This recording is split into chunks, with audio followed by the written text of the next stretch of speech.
Assalamualaikum warahmatullahi wabarakatuh. Selamat pagi anak-anak kelas 12 IPS 2. Ya, alhamdulillah kita masih bertemu kembali ya pada kegiatan pembelajaran daring yaitu online, di mana pada minggu kemarin adalah pertemuan yang pertama dan sekarang adalah pertemuan yang kedua. Sungguh berat bagi saya sebagai pengajar untuk mata pelajaran kimia karena mata pelajaran ini di kelas 12 itu lebih banyak tentang kegiatan menghitung dibanding untuk kegiatan materi atau teori untuk yang di awal-awal semester. Nah, berikut ini saya coba untuk memberikan materi atau mengajar kalian dengan cara seperti ini. Harapan saya kalian mungkin bisa lebih memahami, karena kalau hanya menggunakan soal-soal saja menurut saya akan kurang dimengerti ya. Karena kan kalau cuma soal, kalian hanya membaca modul kemudian melihat contoh soal mengerjakan. Ya, oke. Untuk sekarang saya anggap bahwa kertas putih ini adalah papan tulis seperti di kelas. Kemudian saya akan memberikan materi di sini. Mungkin nanti kalian akan bisa melihat dan menyimak untuk materi-materi yang saya berikan ke kalian. Baik, untuk yang kemarin sudah saya berikan modul seperti ini ya via online. Yang untuk yang minggu kemarin, untuk yang di sini ada bab 1 modulnya, insya Allah untuk yang bab 1 sudah semua saya berikan, mulai dari yang pertama konsentrasi larutan sampai yang terakhir. Nah, di sini ada banyak sekali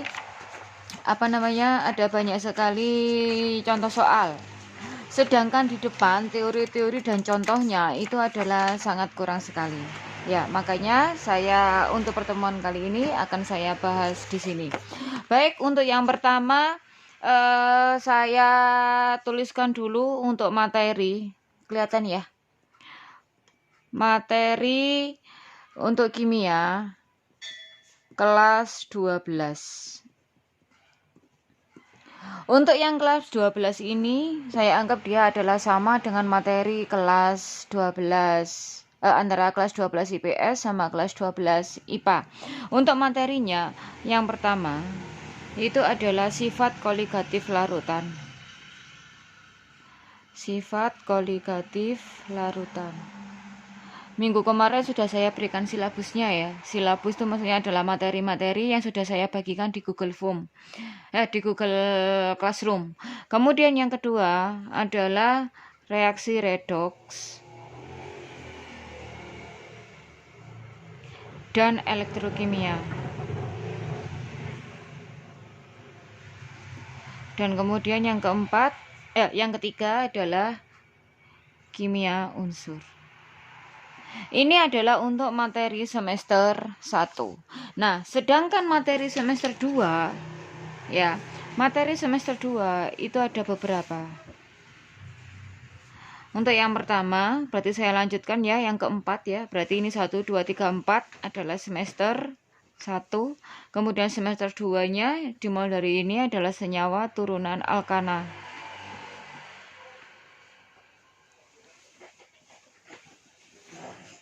Kemudian yang kelima adalah bensena dan turunannya. Kemudian yang keenam adalah makromolekul atau yang disebut dengan polimer. Kemudian yang ketujuh adalah biomolekul. Nah, nanti untuk sifat koligatif larutan ini, kemudian reaksi redoks, ini kebanyakan adalah menghitung. Kemudian yang di sini menghitung, yang di sini adalah pemahaman, jadi perlu saya terangkan. Kemudian kalau kimia unsur, ini kebanyakan tentang teori. Di sini kalian bisa membaca materi-materi, nanti mungkin akan saya berikan modul-modulnya. Nah, kemudian yang berikutnya semester 2 itu ada turunan alkana. Turunan alkana itu adalah materi tentang hidrokarbon. Kalau dulu kelas 10 itu pernah saya terangkan tentang alkana, alkena, alkuna yang namanya ada metil, kemudian metana, etana, propana, dan seterusnya. Nah, kemudian bensena ada pemahaman sedikit juga serta materi atau teori, makromolekul teori, biomolekul teori. Nah, karena kalian itu adalah kelas 12, di mana kelas 12 itu biasanya pada bulan April kalian itu sudah melaksanakan ujian nasional. Maka materi di semester 1 dan semester 2 itu harus selesai, diusahakan bulan Januari itu semuanya sudah selesai. Jadi ketika di akhir bulan Februari Maret berarti kalian sudah menyelesaikan semua materi semester 1 dan semester 2, dan bulan Maret atau bulan April sudah siap untuk ujian nasional. Karena biasanya kan ada ujian praktek. Ya, kita tidak tahu bagaimana nanti tahun depan ujian prakteknya karena kan kita juga masih belum mengetahui bagaimana kondisi pada saat pandemi ini. Baik, nah sekarang berarti saya terangkan tentang sifat koligatif larutan. Nah, di sini karena pertemuannya seminggu adalah sekali, otomatis waktunya pun juga mepet. Seminggu sekali 1 jam lagi. Ya, biasanya kan kalau untuk 1 minggu itu kan 2 kali pertemuan. Di mana 2 kali pertemuan itu per pertemuannya adalah 1,5 jam atau 2 jam pelajaran. Ini dimampatkan. Oke, enggak apa-apa. Yang penting nanti materi tersampaikan. Untuk soal-soalnya insya Allah mungkin akan saya sesuaikan, saya carikan yang mudah. Baik ya. Nah, sekarang berarti masuk ke bab pertama atau pokok bahasan pertama atau yang disebut dengan KD atau kompetensi dasar yang pertama, yaitu sifat koligatif larutan.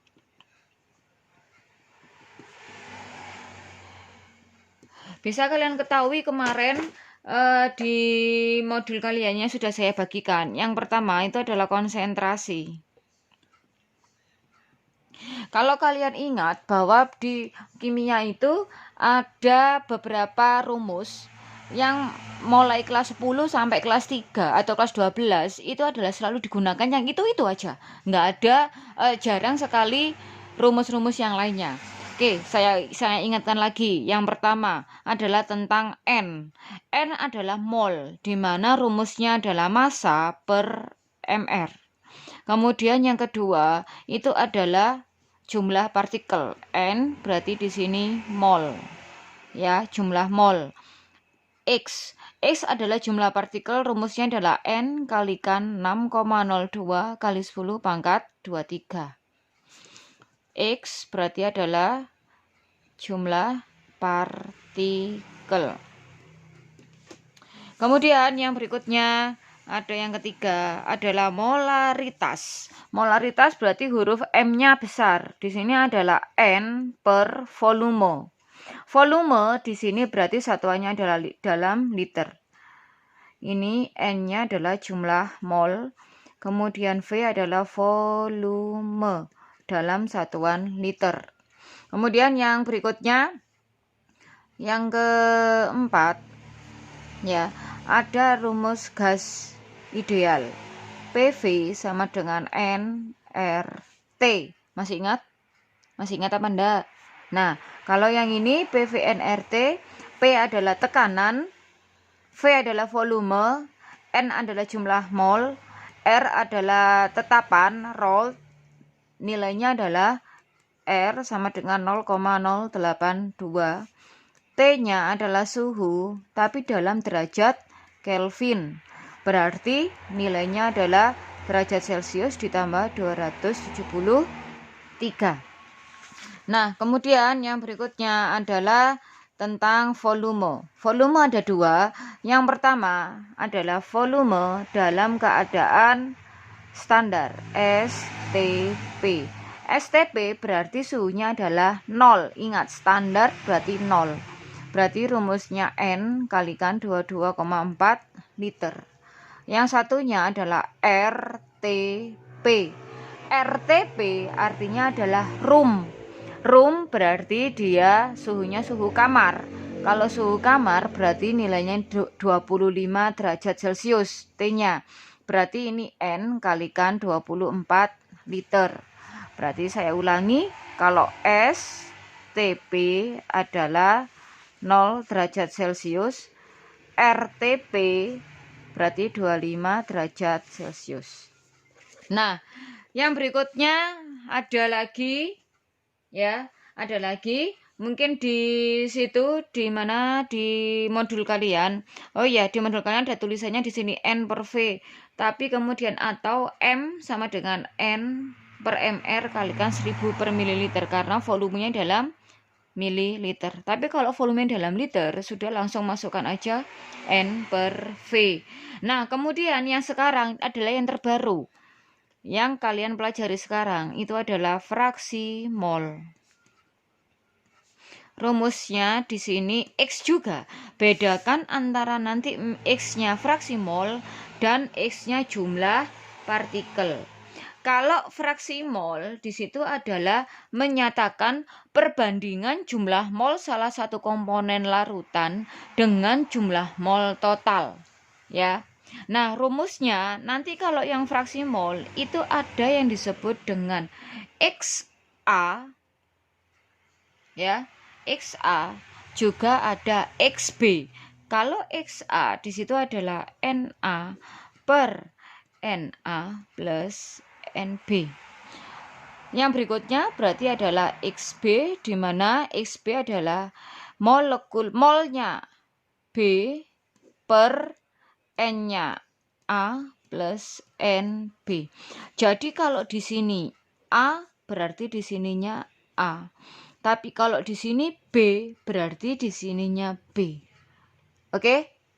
Paham ya?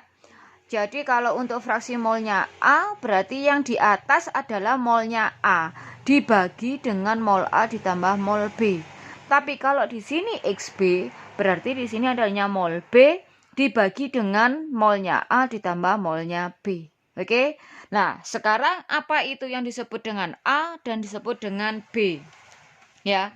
Ada yang disebut dengan zat pelarut dan terlarut. Sekarang XA ya, itu saya anggap adalah fraksi mol zat pelarut. Sedangkan XB adalah, ya, ini saya kotak. XB adalah fraksi mol zat terlarut. Oke, jadi nanti ada rumus lagi XA ditambah XB hasilnya adalah 1. XA ditambah XB hasilnya adalah 1. Nah, sekarang apa itu pelarut sama apa itu terlarut? Ini dulu kayaknya sudah sering ya saya saya bahas maksudnya saya singgung. Contoh, kalau misalkan saya mempunyai suatu larutan gula. Di sini ada air, kemudian saya tambahkan gula. Berarti diaduk. Air sama gula kalau diaduk menjadi larutan gula. Nah, di sini ada air bentuknya cair kan? Berarti kalau yang airnya ini dia bertindak sebagai pelarut. Berarti dalam hal ini yang pelarut itu adalah air. Jadi yang melarutkan itu adalah pelarut.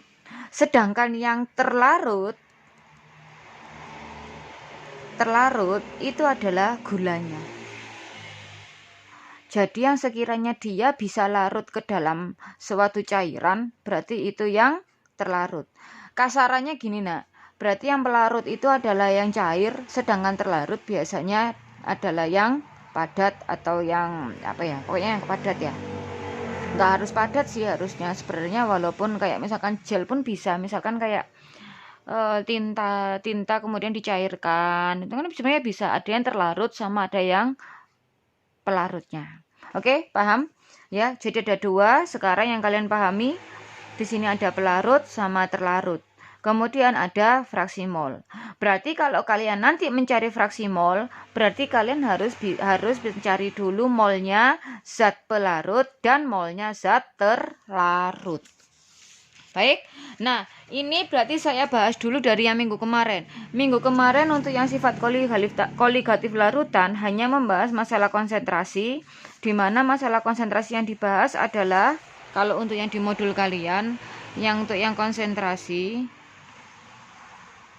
ini yang di modul ya, itu adalah konsentrasinya itu adalah yang pertama yang dibahas adalah M sama dengan N per V, oke? Cek ya, silakan dilihat ya. Kemudian yang kedua ya, yang berikutnya adalah kemolalan. Oke, kemolalan itu disingkat adalah M kecil. Jadi nanti bedakan, di sini M kecil, kemudian di sini adalah M. Berarti di sini massa.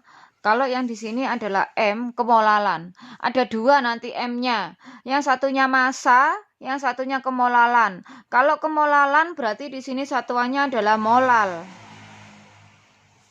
Kemudian kalau yang di sini satuannya adalah molar. Berarti di sini huruf L, di sini huruf R. Kalau yang ini, kalau yang molar itu adalah M besar. Kalau yang molal ini adalah M kecil. Nanti kalau N adalah mol. Bisa, perhatikan ya. Molar M besar rumusnya ini. Kalau mol N kecil yang ini ya, rumusnya itu adalah massa dibagi MR. Kemudian kalau yang molal yang habis ini. Nah, untuk mencari kemolalan atau M ya, rumusnya adalah massa, saya tulis di sini massa ya, dibagi dengan MR-nya dikalikan 1000 per pelarut. Kalau di modul tulisannya adalah M molal adalah A per MR kalikan 1000 per B. Kenapa ditulis A dan kenapa di sini ditulis B? A itu adalah massa. Karena di sini biasanya adalah huruf M-nya molal sama M-nya massa itu biasanya kan sama. Kalian dulu familiar dengan M-nya massa. Tapi kalau sekarang ada tambahan lagi, molal. Ingat ya, molal, hurufnya L. Molal berarti kan di sini massa, mungkin di sini tulis B. Sedangkan pelarut, nah pelarut ini di sini ditulis B. Oh maaf, tadi di sini tulis A, di sini ditulis B. Ya, untuk keterangannya di situ sudah ada. Ini semua satuannya kalau molal itu adalah dalam gram. Berarti yang di sini adalah P-nya dalam gram, massanya juga dalam gram. Oke, sudah ya? Sudah paham? Nah, yang berikutnya yang dibahas nanti berarti yang ketiga, untuk yang dikonsentrasi yang di modul adalah fraksi molnya. Fraksi mol tadi berarti XA ditambah XB sama dengan 1. Yang ini udah saya jelaskan di sini. Ya, XA plus XB sama dengan 1. Oke, ada pertanyaan sampai sini? Ya, masih ini aja ya yang dibahas ya. Oke, nah berikutnya saya akan membahas tentang untuk yang kemarin, untuk yang soal-soal yang kemarin, soal-soalnya ini perhatikan di modul. Kalau kalian kesulitan, saya harapkan mungkin kalau ada printer di rumah bisa dicetak seperti saya. Kalau udah dicetak nih, kalian Snellhalter jadikan satu, mulai dari bab awal sampai nanti yang terakhir. Oke ya. Nah, sekarang yang di sini ada soal-soal. Ada soal-soal, perhatikannya di sini. Kelihatan enggak, Rek? Ya. Oke, yang pertama. Molalitas larutan yang terbentuk dari 15 gram urea dalam 100 ml air adalah, perhatikan ya di sini. Untuk yang pertama, diketahui. Yang diketahui di sini adalah 15 gram. Berarti kan molalitas larutan 15 gram urea. Ya. Tadi 15 gram kalau di modul ditulis A. Tapi di sini saya pakai M aja ya. Kan kulinone pakai massa, Re. Ya. Masanya, berarti masanya adalah 15 gram. Kemudian ada lagi 100 ml air. Berarti kalau 100 ml air itu adalah P. Tapi 100 ml. Ini kalian harus menjadikan ke dalam bentuk gram. Caranya gimana? Di sini ada diketahui. MR urea adalah 60.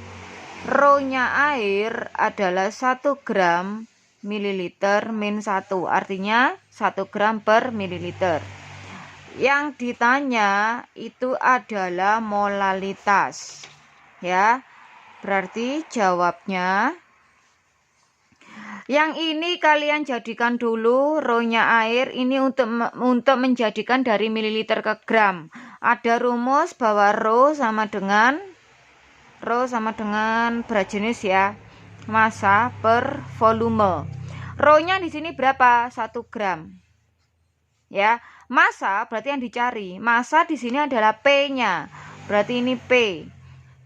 Dibagi yang di sini volumenya adalah 100 ml. Berarti P-nya adalah 100 gram.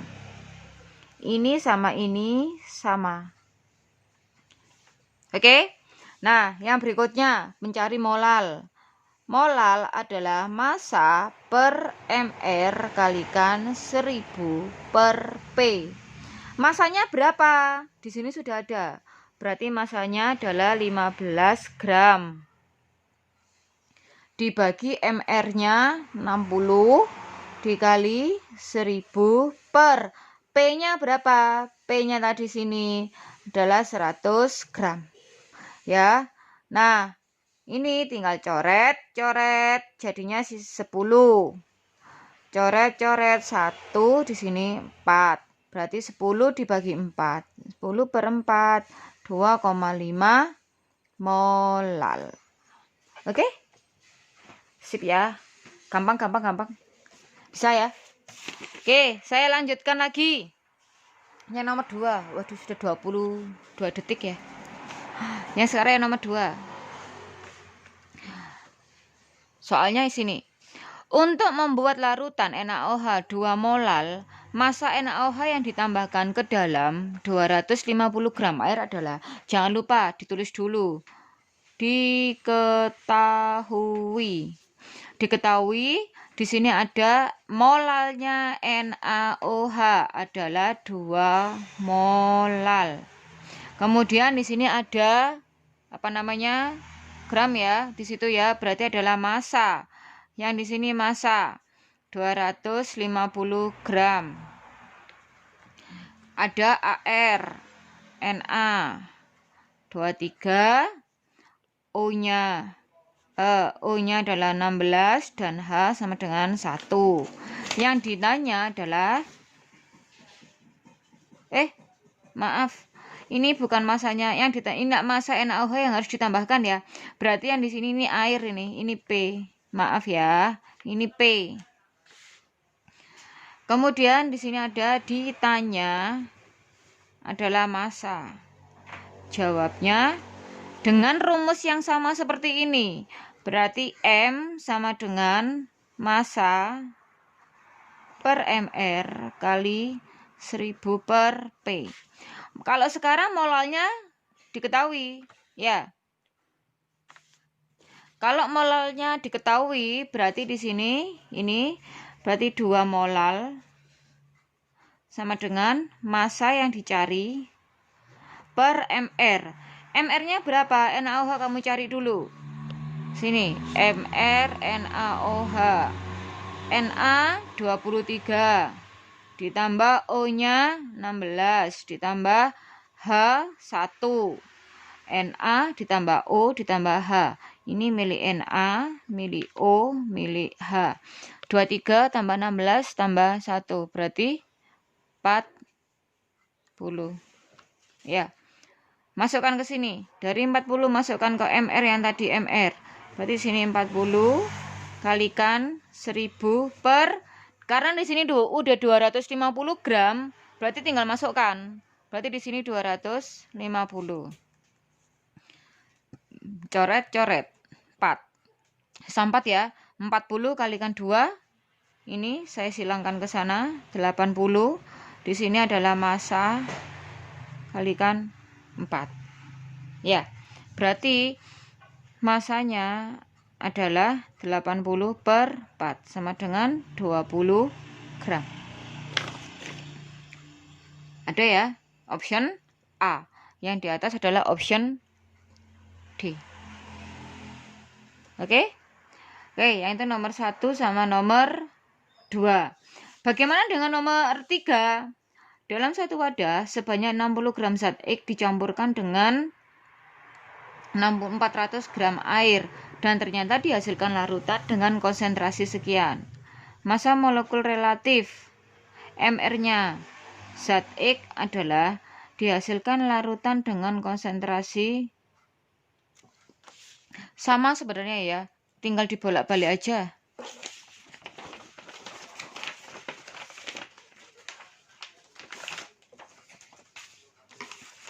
Nomor 3. Diketahui 60 gram zat X. Ya, zat X-nya berarti di sini adalah massa 60 gram. Nah, dicampur dengan 400 gram air. Berarti yang 400 gram itu adalah P-nya 400 gram. Dihasilkan konsentrasi 2,5 molal. Molalnya 2,5 molal. Yang ditanya adalah MR. Jawabnya sama ya, molal sama dengan massa per MR kalikan 1000 per P. Molalnya berapa? 2,5. Massanya 60. MR yang ditanya kalikan 1000 per P. P-nya adalah 400. Ini sama ini hilang. 60 sama 4. Berarti sini 15. MR-nya ke sana ya. Berarti 2,5 kalikan MR sama dengan 15. Berarti MR-nya adalah 15 per 2,5. Baik. Maaf, ini 10 ya, 150. Ini kan 10 ya. 150 dibagi 2,5, berarti hasilnya adalah 60. Oke, ada pertanyaan? Bisa ya? Ya. Baik anak-anak, ini sudah waktunya sudah mungkin agak lama, sudah setengah jam. Nah, kalian ini nanti tinggal melanjutkan lagi. Untuk hari ini kalian berarti belajar latihan soal yang berikutnya. Untuk yang sekarang kalian berarti mengerjakan dulu untuk soal yang selanjutnya, yaitu yang nomor 6 sampai nomor 10 ya. Kerjakan yang nomor 6 sampai 10. Hampir sama itu soal-soalnya. Ya. Oke, kalau untuk ada yang ditanyakan silakan melalui WA ya. Kemudian nanti insya Allah minggu depan saya bahas. Nah, minggu depan berarti nanti kalian akan saya beritahu akan saya ajari untuk yang materi selanjutnya bahwa sifat koligatif larutan itu yang dibahas ada 4 ya subnya. Yang pertama itu adalah penurunan tekanan uap. Kemudian yang kedua, titik didih larutan. Oh, sini sudah ada ya. Penurunan tekanan uap yang di sini titik di larutan, maksudnya kenaikan titik didih larutan. Kemudian yang ketiga, penurunan titik beku larutan. Kalau ini biasanya disingkatnya adalah delta P. Kenaikan titik didih larutan adalah delta TB. Penurunan titik beku larutan adalah delta TF. Dan kemudian yang terakhir adalah tekanan osmotik. Biasanya Pi. Nanti ada 4 subbab lagi yang dibahas dalam sifat koligatif larutan, di mana dari keempat ini nanti itu adalah yang digunakan dasarnya adalah yang molal-molal ini tadi. Ya, hampir semuanya seperti itu. Oke. Di sini nanti kemudian nanti kalian juga akan ada praktikum mandiri. Ini yang dulu biasanya kalian tunggu ya. Itu adalah pembuatan es krim. Pembuatan es krim bisa nanti dibuat di rumah. Saya gunakan untuk yang bagian psikomotor, nilai psikomotor. Oke. Nah, pembuatan es krim ini masuk di penurunan titik beku larutan. Ya. Oke, untuk yang sekarang sementara itu dulu. Kemudian nanti yang berikutnya minggu depan saya bahas tentang penurunan tekanan uap sama titik didih larutan. Kemudian penurunan titik beku sama tekanan osmotik. Nanti kalau sudah selesai baru nanti yang terakhir saya gunakan untuk praktikum untuk yang di materi sifat koligatif larutan. Oke, semangat ya anak IPS 2. Ya, saya harapkan kalian bisa mengikuti. Nanti kalau misalkan ada pertanyaan silakan ditanyakan via. Oh iya, jangan lupa seluruh tugas-tugasnya nanti dimasukkan via Google Classroom. Nah, untuk yang sekarang berarti kalian gunakan ini dulu cuman sedikit ya, cuman waktunya tinggal setengah jam. Sekarang kalian kerjakan untuk yang nomor 6 sampai nomor 10 saja. Kalian catat, kemudian kalian foto, masukkan ke Google Classroom. Oke, ada pertanyaan? Ya, via WA ya. Oke, saya akhiri. Demikian pertemuan untuk kali ini, hari Rabu. Semoga kalian paham. Saya akhiri. Wassalamualaikum warahmatullahi wabarakatuh.